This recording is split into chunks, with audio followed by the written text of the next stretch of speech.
1 Samuel 17, Goliath. The Philistines drew up their troops for battle. They deployed them at Socoh in Judah, and they set up camp between Socoh and Azekah at Ephes Dammim. Saul and the Israelites came together.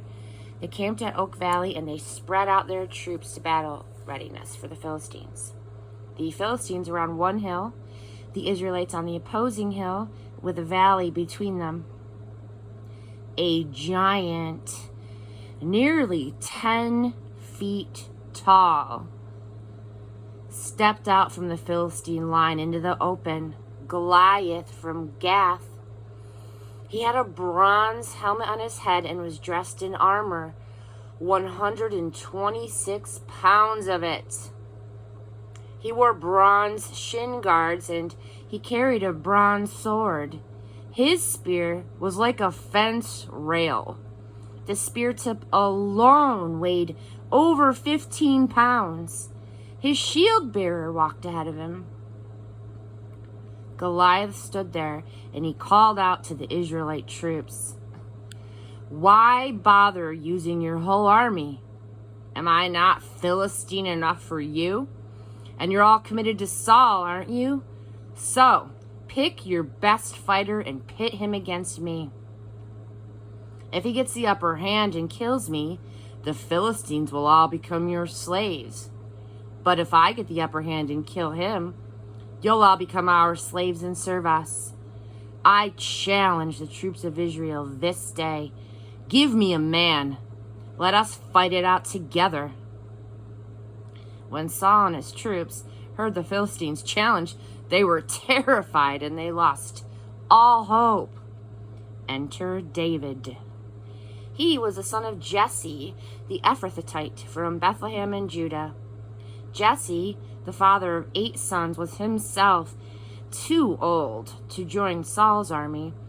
Jesse's 3 oldest sons had followed Saul to war. The names of the 3 sons who had joined up with Saul were Eliab, the firstborn, next Abinadab, and the third Shema. David was the youngest son. While his 3 oldest brothers went to war with Saul, David went back and forth from attending to Saul and to tending his father's sheep in Bethlehem. Each morning and evening for 40 days, Goliath took his stand and made his speech. One day, Jesse told David his son, "Take this sack of cracked wheat and these 10 loaves of bread and run them down to your brothers in the camp. And take these 10 wedges of cheese to the captain of their division. Check in on your brothers to see whether they're getting along all right, and let me know how they're doing, Saul and your brothers and all the Israelites in their war with the Philistines in the Oak Valley." David was up at the crack of dawn, and having arranged for someone to tend to his flock, he took the food and he was on his way just as Jesse had directed him. He arrived at the camp just as the army was moving into battle formation, shouting the war cry. Israel and the Philistines moved into position, facing each other, battle ready. David left his bundles of food in the care of a sentry. He ran to the troops who were deployed, and he greeted his brothers. While they were talking together, the Philistine champion, Goliath of Gath, stepped out from the front lines of the Philistines and gave his usual challenge. David heard him. The Israelites, to a man, fell back the moment that they saw the giant. They were totally frightened. The talk among the troop was, "Have you ever seen anything like this? This man openly and defiantly challenging Israel. This man who kills the giant will have it made. The king will give him a huge reward, offer his daughter as a bride, and give his entire family a free ride." 5 smooth stones. David, who was talking to the men standing around him, asked, "What's in it for the man who kills that Philistine and gets rid of this ugly blot on Israel's honor? Who does he think he is, anyway, this uncircumcised Philistine, taunting the armies of God alive?" They told him what everyone is saying about what the king would do for the man who killed the Philistine. Eliab, his older brother, heard David fraternizing with men, and he lost his temper. "What are you doing here? Why aren't you minding your own business, tending to that scrawny flock of sheep? I know what you're up to. You've come down here to see the sights, hoping for a ringside seat at a bloody battle." "What is it with you?" David replied. "All I did was ask a question." Ignoring his brother, he turned to someone else. He asked the same question and he got the same answer as before. The things David were saying were picked up and reported to Saul, and Saul sent for him. "Master," said David, "don't give up hope. I'm ready to go and fight this Philistine." Saul answered David, "You cannot go and fight this Philistine.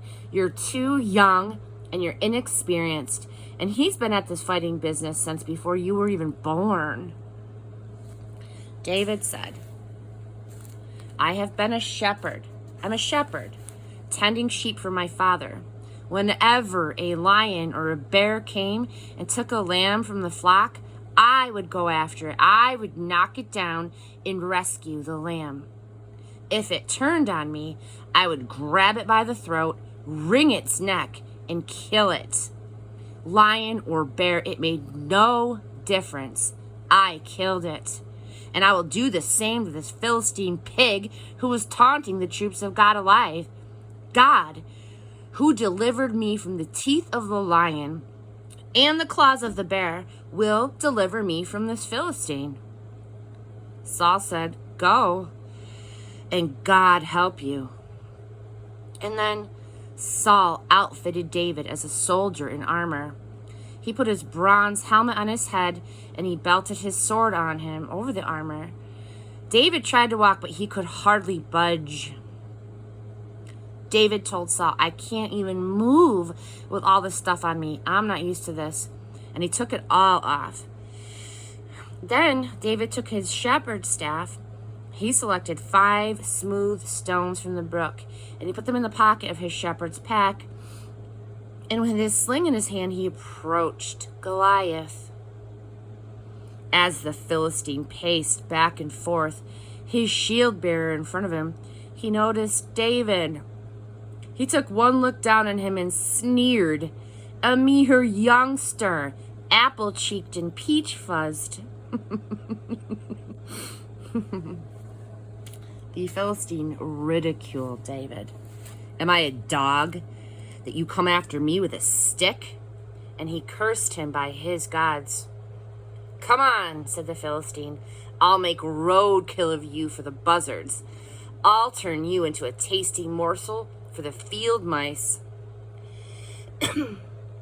David answered him, "You come at me with sword and spear and battle axe. I come at you in the name of God of the angel armies, the God of Israel's troops, whom you curse and mock. This very day, God is handing you over to me.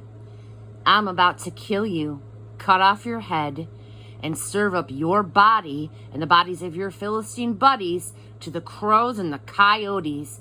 The whole earth will know that there's an extraordinary God in Israel. And everyone gathered here will learn that God doesn't save by means of sword or spear. The battle belongs to God. He's handing you to us on a platter."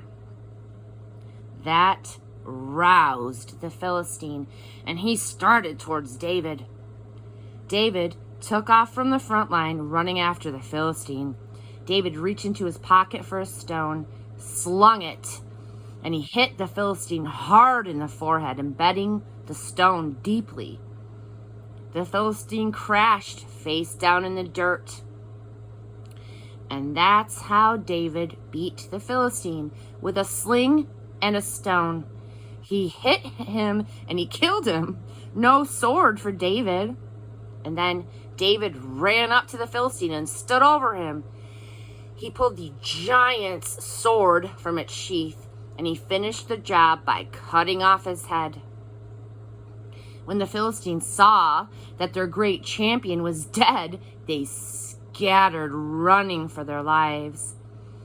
The men of Israel and Judah were up on their feet, shouting. They chased the Philistines all the way to the outskirts of Gath and the gates of Ekron.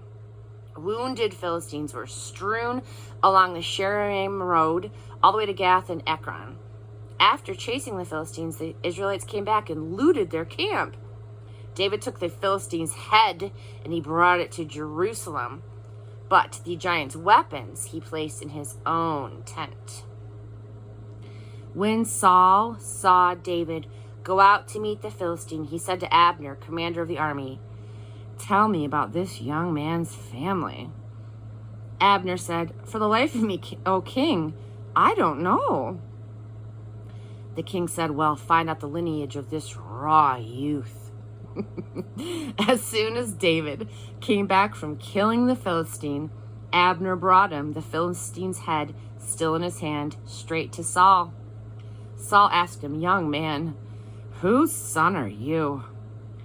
"I am the son of your servant Jesse," said David, "the one who lives in Bethlehem."